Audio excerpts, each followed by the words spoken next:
नमस्कार दोस्तों। हम जानते हैं कि पूरी दुनिया में इजराइल का सबसे भरोसेमंद मित्र अमेरिका है और वो हमेशा से ही इजराइल का साथ देता आया है। लेकिन अभी जो न्यूज़ आ रही है जो हैरान करने वाली है और जिसके कारण बेंजामिन नेतन्याहू जो इजराइल के सर्वेसर्वा हैं उन्होंने भी इस पर नाराज़गी जताई है। तो न्यूज़ क्या है, इजराइल जो अमेरिका है उसने इजराइल के एक फोर्स नेतजा यहूदा पे जो है सैंक्शन लगाया है। अब क्या है पूरा वाक़या, आइए विस्तार से समझते हैं। और आगे बढ़ने से पहले एक छोटी सी जानकारी, आप किसी भी एग्जाम की तैयारी करने जा रहे हैं तो आपको पता है कि जीके जीएस और करंट अफेयर आपकी सफलता में कितना बड़ा योगदान निभाता है। इसके लिए हम लेकर आए हैं 999 का कॉम्बो पैक, जिसमें आपको मिलेगा जीके जीएस का कंप्लीट कोर्स, करंट अफेयर और all in one test series, यानी कि 2024 में होने वाली सभी परीक्षाओं के टेस्ट सीरीज। इसके साथ साथ आपको मिलेगा recorded live video, test series, PDF notes, current affair notes और मेंटरशिप। आप जो भी एग्जाम देने के लिए जा रहे हैं उसके लिए पर्सनल गाइडेंस आपको मिलेगा। इसके लिए आप spacademy.in पर जा करके आप इस चीज़ को परचेज कर सकते हैं। तो आइए वीडियो को आगे बढ़ाते हैं। कई सारे न्यूज़पेपर में इसी के बारे में जिक्र दिया गया है। यूएस टू सैंक्शन आईडीएफ है इजराइल टारगेट पैलेस्टीन इन रफा वेस्ट बैंक, यानी कि इसने यूएस के द्वारा जो है आईडीएफ पर सैंक्शन लगाएंगे। IDF stand for Israel defence forces.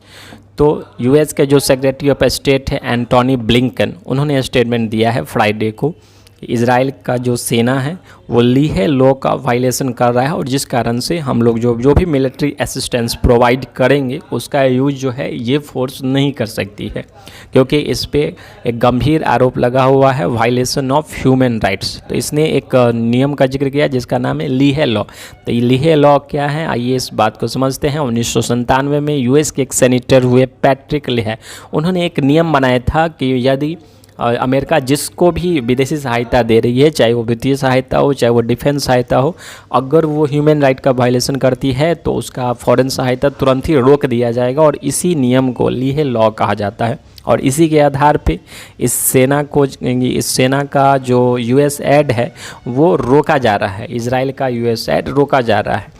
तो थोड़ा सा जानकारी हम लोग नेतजा यहूदा के बारे में ले लेते हैं। नेतजा यहूदा का जो गठन है 1999 में एक काफिर ब्रिगेड के बैटालियन के रूप में किया गया था और ये कम्प्लीटली रूढ़िवादी और धार्मिक प्रकृति के सेना है और इसका जो डिप्लॉयमेंट है वो वेस्ट बैंक पे किया गया। और वेस्ट बैंक पे जो रिपोर्ट्स आई हैं सामने 2015 से लेकर के 2022 तक जो है काफ़ी सारे ह्यूमन राइट का वायलेशन किया गया। एज फॉर एग्जांपल जैसे कोई एम्बुलेंस लेकर जा रहा है तो एम्बुलेंस ड्राइवर को गोली मार देना, जो भी राहत और बचाव कार है उस पर भी जो है अटैक किया गया है ये नेतजा यहूदा फोर्स के कारण, जिस कारण से अमेरिका इस बात से खासा नाराज़ है और इस पे सैंक्शन लगाने की तैयारी में है।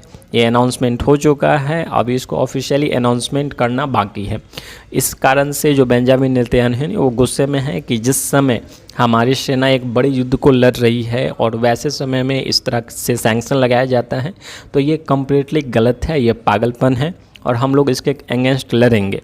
तो ये पहली बार है जब दो दोस्त के बीच में जो है इजराइल और अमेरिका एक दूसरे के भरोसेमंद साथी हैं और इस तरह से सैंक्शन लगाना कहीं ना कहीं ये दर्शाता है कि अमेरिका और इजराइल को रोकना चाहता है इस युद्ध से। जो गाजा में जो विध्वंस चल रहा है और डायरेक्टली अगर नहीं रोक पा रहे हैं तो दूसरी तरह से इस चीज़ को रोकने का प्रयास किया जा रहा है। हम जानते हैं कि इजराइल जो है आज चारों तरफ से युद्ध में फंसा हुआ है। एक तरफ वो गाजा पट्टी में फंसा हुआ है, दूसरे तरफ वो ईरान के साथ युद्ध में फंसा हुआ है और ऐसे समय में सैंक्शन लगाना ये इजराइल के शक्ति में कटौती कर सकता है, इजराइल को कहीं ना कहीं और डैमेज कर सकता है। तो आपके अनुसार इजराइल को गाजा पट्टी में अपना युद्ध रोकना चाहिए या नहीं, कमेंट सेक्शन में ज़रूर बताएं।